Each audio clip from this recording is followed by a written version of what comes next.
शांति। आज 28 अक्टूबर 2021 के साकार मधुर महावाक्य हैं। आज सतगुरुवार वरदानी दिवस पर परम सतगुरु ने वरदानी दृष्टि के साथ बहुत ही सुंदर वरदान दिया है। सहज योगी निरंतर योगी भव। जो बच्चे योग युक्त रहना चाहते हैं, योग युक्त स्थिति के लिए सदा कमल पुष्प आसन पर विराजमान रहना है, अर्थात न्यारा प्यारा बन के रहना है। कमल पुष्प आसन पर वही बैठ सकता है जो लाइट हो, हल्का हो। डबल लाइट स्थिति उन बच्चों की बनती है जिनके मन पर कोई बोझ ना हो, व्यर्थ संकल्पों का बोझ, संस्कारों का बोझ, लौकिक संबंधियों की ममता का बोझ, आकर्षणों का बोझ। इन आकर्षणों से जो परे रहता है वही योग युक्त रह सकता है, कमल आसन पर रह सकता है। अपने मन को हर प्रकार के बोझ से मुक्त कर देना है। न्यारा और प्यारा बनने का सहज अभ्यास निरंतर करते रहना है तो हम निरंतर योगी बन जाएंगे। बहुत मीठी सी बात बाबा आज समझा रहे हैं कि भले आप देरी से आए हो, अब आप दूसरों की चिंता छोड़ दो, अपने पुरुषार्थ में लग जाओ। बहुत दूर से बाबा हमें पढ़ाने आते हैं। रूहानी बाप रूहानी बच्चों को समझाते हैं। ये ज्ञान रतन है, एक एक रतन लाखों रुपयों का है। ये ज्ञान धन भी है, ज्ञान पढ़ाई भी है। इस ज्ञान से सद्गति होती है। सद्गति दाता स्पिरिचुअल फादर है। स्पिरिचुअल रूह को सद्गति मिलती है सद्गति दाता से। बाबा याद दिलाते कि पहले पहले पक्का निश्चय करो कि मैं आत्मा हूँ, परम धाम से यहाँ पार्ट बचाने आई हूँ। शांति धाम मेरा घर है, मेरा स्वधर्म शांत है। वहाँ से यहाँ आकर पार्ट बचाया। ये सुख दुख का खेल है, हार जीत का खेल है। बहुत सुंदर बात बाबा समझा रहे हैं कि संगम युग पर ही बाबा आकर के मनुष्य को देवता बनाने का कार्य करते हैं और कोई भी ये कार्य नहीं कर सकता।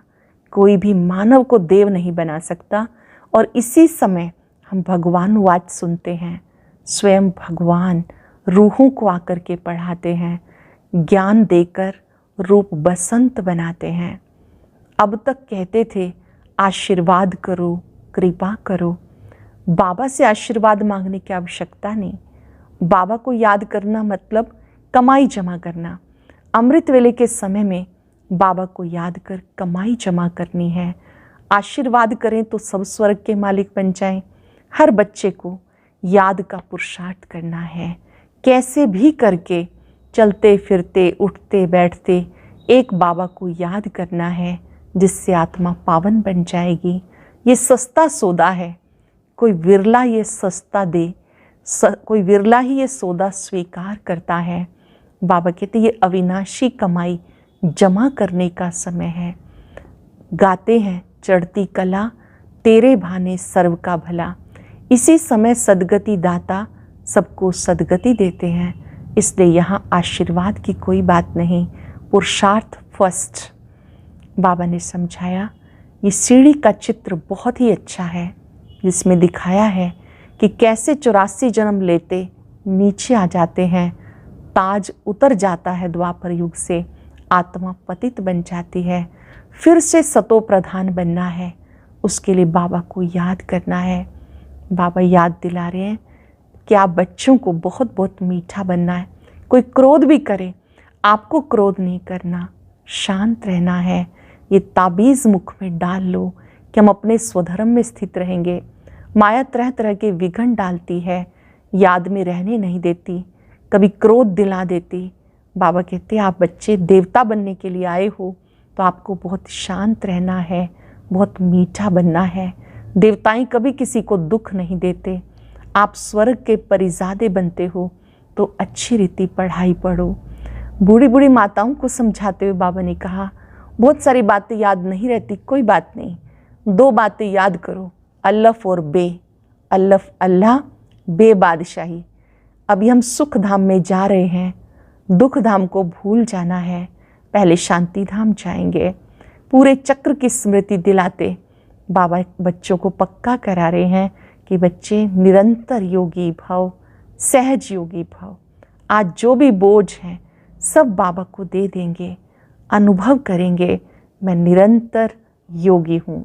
हर घंटे में 1 मिनट निराकार शिव बाबा पर, महाज्योति पर एकाग्र हो जाएंगे, महसूस करेंगे मैं निरंतर योगी हूँ, सहज योगी हूँ। अब सुनते हैं मुरली विस्तार से। बाबा कहते मीठे बच्चे, देरी से आते हुए तेज पुरुषार्थ करो तो बहुत आगे जा सकते हो। दूसरों की चिंता छोड़ अपने पुरुषार्थ में लग जाओ। देरी से आते हुए तेज पुरुषार्थ करो तो बहुत आगे जा सकते हो।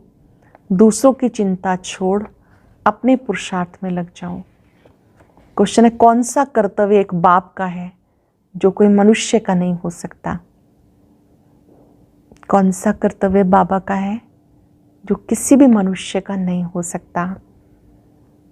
मनुष्य को देवता बनाना, उसे शांति धाम सुख धाम का मालिक बना देना, ये कर्तव्य एक बाप का ही है जो कोई मनुष्य नहीं कर सकता। तुम्हें निश्चय है, संगम पर ही हम भगवानुवाच सुनते हैं। अभी स्वयं भगवान कल्प पहले माफिक राजयोग सिखा रहे हैं। अभी स्वयं भगवान कल्प पहले माफिक हमें राजयोग सिखा रहे हैं। ओम शांति। रूहानी बेहद का बाप बेहद के रूहानी बच्चों प्रति समझाते हैं। ये एक एक अक्षर व ज्ञान रतन लाखों रुपयों का है। बाबा ने समझाया, परमात्मा को रूप बसंत भी कहते हैं। उनका रूप भी है, नाम शिव बाबा है। वो ज्ञान का सागर है, जिस ज्ञान से सदगति होती है। ज्ञान धन भी है, ज्ञान पढ़ाई भी है। ये ज्ञान देते हैं स्पिरिचुअल फादर। आत्मा को कहा जाता स्पिरिचुअल रूह। भक्ति मार्ग में आत्माएं कितना भटकती हैं बाप से मिलने के लिए, उनको ढूंढती हैं।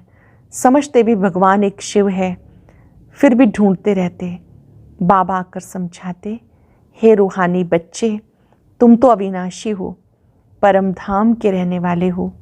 जहाँ से फिर आते हो यहाँ पार्ट बजाने, तुम दूर देश के रहने वाले हो। ये ड्रामा है, इसका नाम है हार जीत का खेल। ये ड्रामा है, इसका नाम है हार जीत का खेल, सुख दुख का खेल। बाबा समझाते, हम और तुम सब शांति धाम के रहने वाले हैं। उसको निर्वाण धाम भी कहते हैं।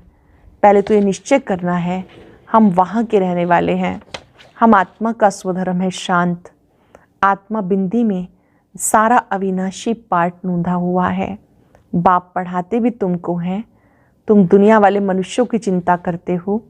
तुम्हें निश्चय है भगवानुवाच होता ही संगम पर है, फिर कभी होता नहीं। कोई भी मनुष्य को देवता नहीं बना सकता, शांतिधाम सुखधाम का मालिक नहीं बना सकता। कल पहले भी बाबा ने बनाया था। अब जो प्रेसिडेंट बना है 5 वर्ष के बाद वही बनेगा। सारी दुनिया की जो सीनरियाँ हैं 5 वर्ष के बाद रिपीट होंगी। बुढ़ियाँ इतना सब याद नहीं कर सकती, धारण नहीं कर सकती, तो उन्हें कहा जाता सिर्फ 3 बातें याद करो। हम आत्मा शांति धाम की रहने वाली हैं, फिर सुखधाम में आते हैं, फिर आधा कल्प के बाद जब रावण राज शुरू होता है तो विकारी बन जाते हैं। इसको कहा जाता है दुख धाम। अब दुख धाम पूरा होता है तब बाबा कहते मुझे याद करो। मुझे आना पड़ता तुमको शांतिधाम सुखधाम में ले जाने के लिए। अब जो आकर बाप के बने हैं वही वर्षा पाएंगे। अभी जो आकर बाबा के बने हैं वही वर्षा पाएंगे। ये सूर्यवंशी चंद्रवंशी राजधानी स्थापन हो रही है। करोड़ों मनुष्य आकर कुछ ना कुछ बाप से सुनेंगे, समझेंगे, वृद्धि होती जाएगी। सब तरफ तुम्हें जाके समझाना होगा। अखबार द्वारा भी बहुत सुनेंगे, पाकिस्तान में भी अखबार द्वारा पढ़ेंगे, वहाँ बैठे भी ये ज्ञान सुनेंगे। गीता का प्रचार सारी दुनिया में बहुत है। बाबा कहते माम एकम याद करो, वर्षे को याद करो। ये लिखत अखबार में पढ़ेंगे, इससे भी बहुत ब्राह्मण बनेंगे। जिनको वर्षा लेना होगा वो ज़रूर आकर लेंगे। अभी टाइम थोड़ा बड़ा है, वृद्धि होती जाती। देरी से आएंगे तो फिर तीखा पुरुषार्थ करने लग पड़ेंगे। कल्प पहले जिसने जितना पुरुषार्थ किया अब भी करेंगे। जितने स्वर्गवासी बने थे उतने अब भी बनेंगे, जरा भी फर्क नहीं पड़ सकता। शांति धाम वाले शांति धाम में जाएंगे, फिर अपने अपने समय पर पार्ट बजाने आएंगे। बाबा कहते बच्चे मुझे याद करो तो तुम घर पहुंच जाएंगे। सन्यासी मुक्ति के लिए माथा मारते हैं, इसलिए सबको कहते हैं मुक्ति ही ठीक है। सुख तो कागविष्ठा के समान है। शास्त्रों में लिख दिया, सतयुग में भी दुख की बातें थी, समझते कुछ भी नहीं। कहते परमात्मा को आना है, पतित पावन परमात्मा आओ, आकर हमें रास्ता बताओ। दूसरी तरफ कहते गंगा पतित पावनी है। गंगा स्नान, यज्ञ, तप, यात्रा करना, ये सब भगवान से मिलने के रास्ते हैं।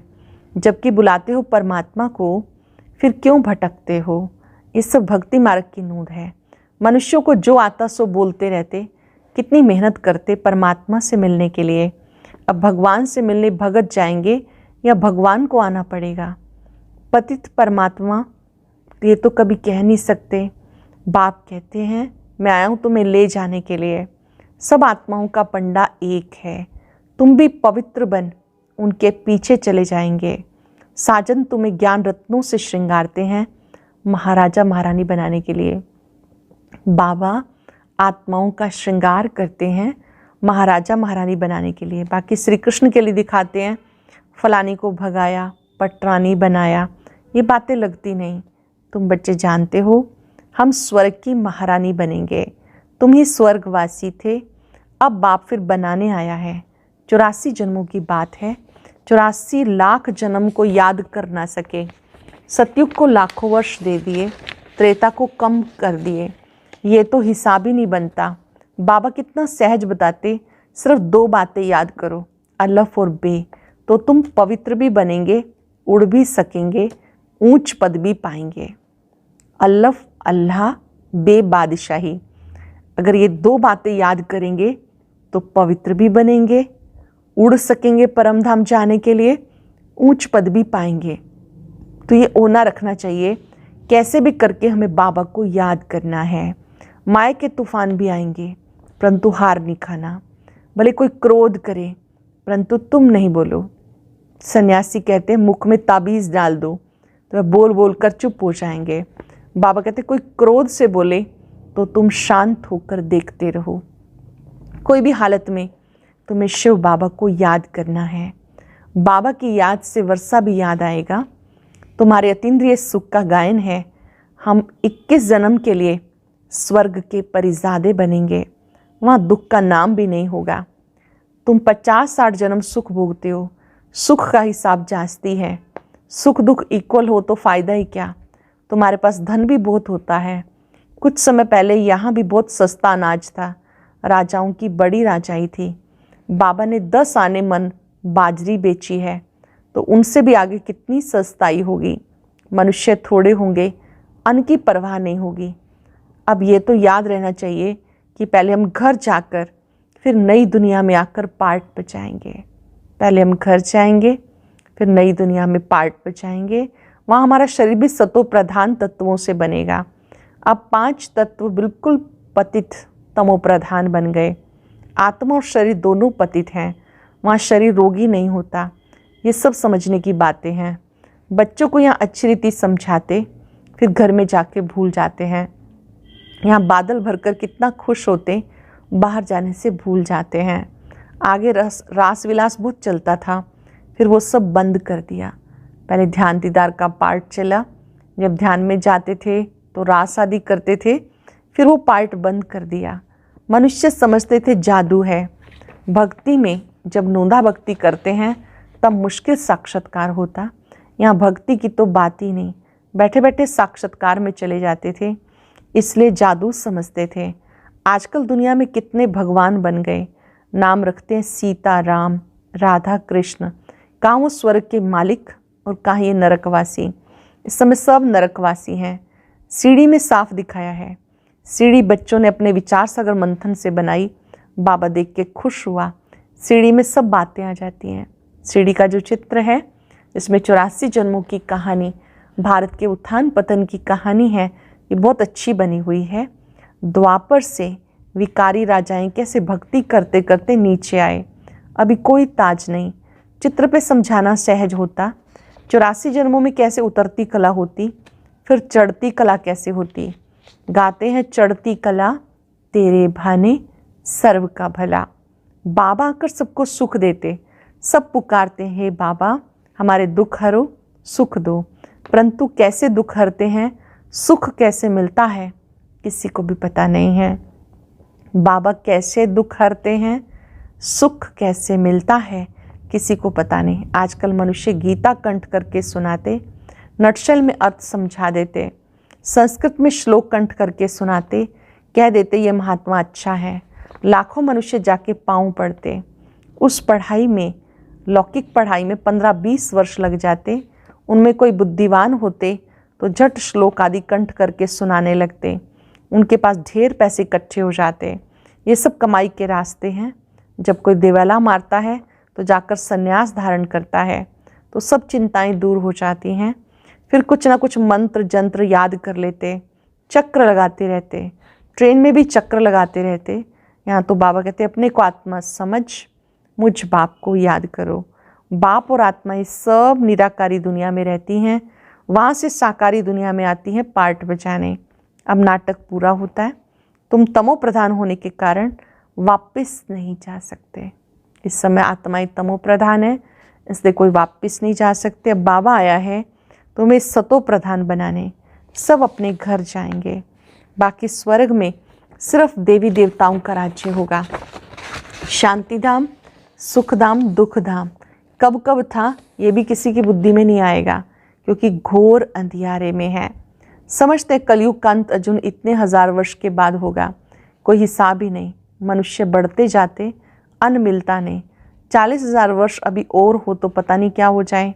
जो बोलते हैं बिल्कुल झूठ, सच की रत्ती भी नहीं।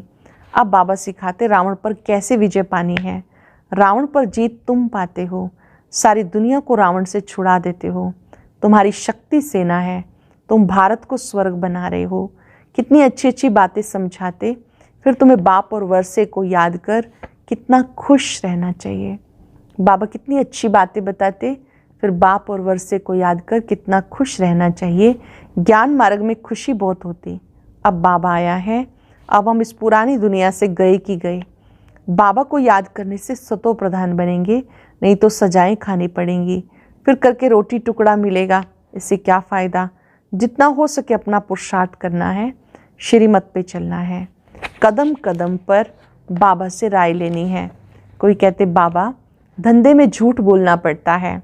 बाबा कहते धंधे में तो झूठ होता ही है, तुम बाबा को याद करते रहो।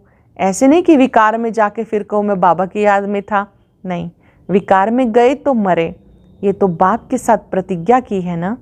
प्रतिज्ञा की राखी बांधी जाती है, क्रोध के लिए कभी राखी नहीं बांधी जाती। राखी बंधन का मतलब ही है विकार में नहीं जाना। मनुष्य कहते पतित पावन आओ। तुम बच्चों के अंदर खुशी बहुत होनी चाहिए। बाबा हमें पढ़ा रहे हैं, फिर हम बाबा के साथ जाएंगे। बाबा स्वयं हमें पढ़ा रहे हैं, फिर बाबा के साथ जाएंगे। वहाँ से स्वर्ग में चले जाएंगे। जितना हो सके सवेर उठ के बाबा को याद करना है। याद करना गोया कमाई करना। इसमें आशीर्वाद क्या करेंगे, ऐसे थोड़े ही कहना आप आशीर्वाद करो तो हम याद करें। सब पर आशीर्वाद करें तो सब स्वर्ग में चले जाएं। यहाँ तो मेहनत करनी है। जितना हो सके बाबा को याद करना है। बाबा माना वर्षा, जितना याद करेंगे उतना ही राजाई मिलेगी। याद से बहुत फ़ायदा है, सस्ता सौदा है। ऐसा कोई सस्ता सौदा दे ना सके, ये भी कोई विरला ही लेते हैं। ये सस्ता सौदा कोई विरला ही लेते हैं।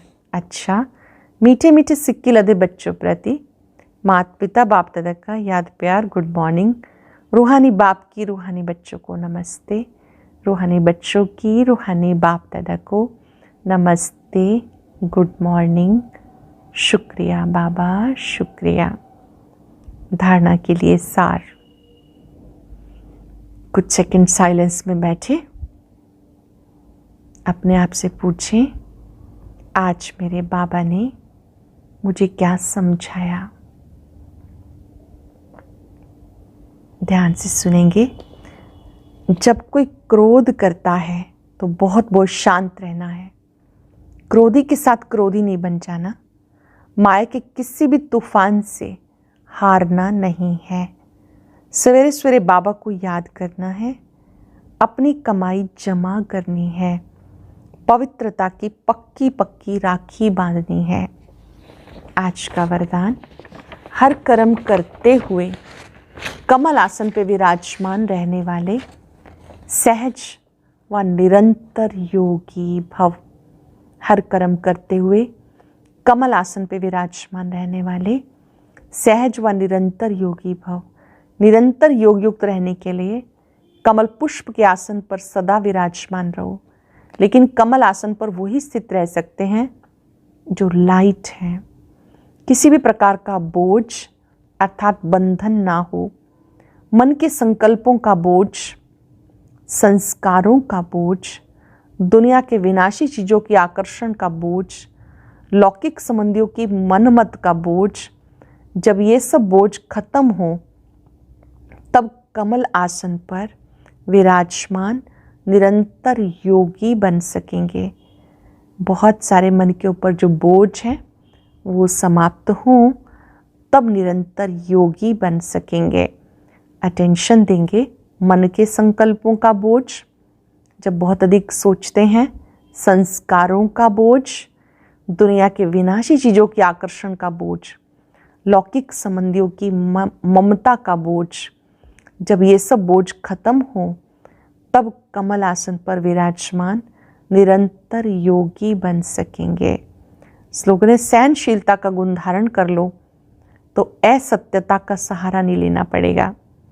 स्वयं में सहनशीलता का गुण धारण करो तो असत्यता का सहारा नहीं लेना पड़ेगा। आज अभ्यास करेंगे, मैं निरंतर योगी हूँ। जो भी बोझ हैं सब बाबा को देंगे। बहुत सूक्ष्मता से अपने आप को चेक करेंगे। मैं शिव बाबा का बच्चा हूँ। बाबा स्वयं मेरे बोझ लेने आए हैं।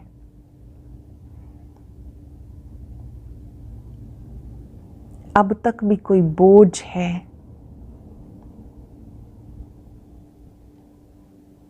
बाबा को समर्पित कर दें।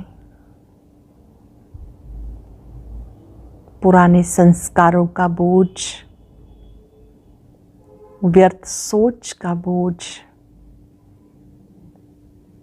लौकिक संबंधों में ममता का बोझ,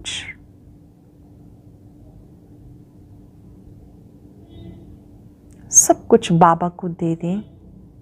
सच बता दें, बाबा की याद में वो ताकत है जो बोझ मुक्त कर देती है।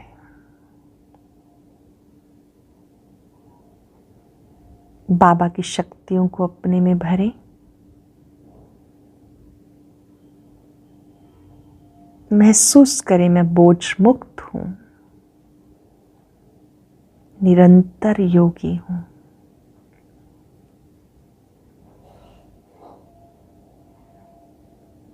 शुक्रिया बाबा, शुक्रिया।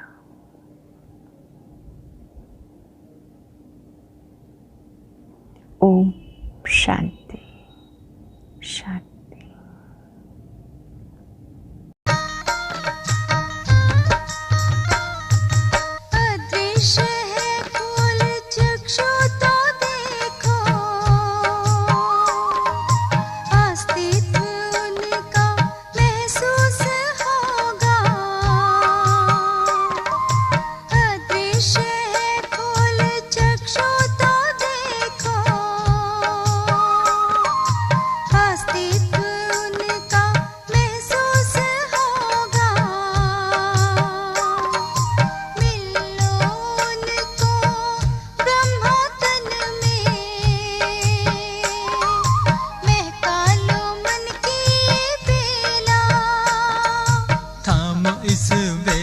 जगा लो विवेक, सारे जग का कर्णधार हो।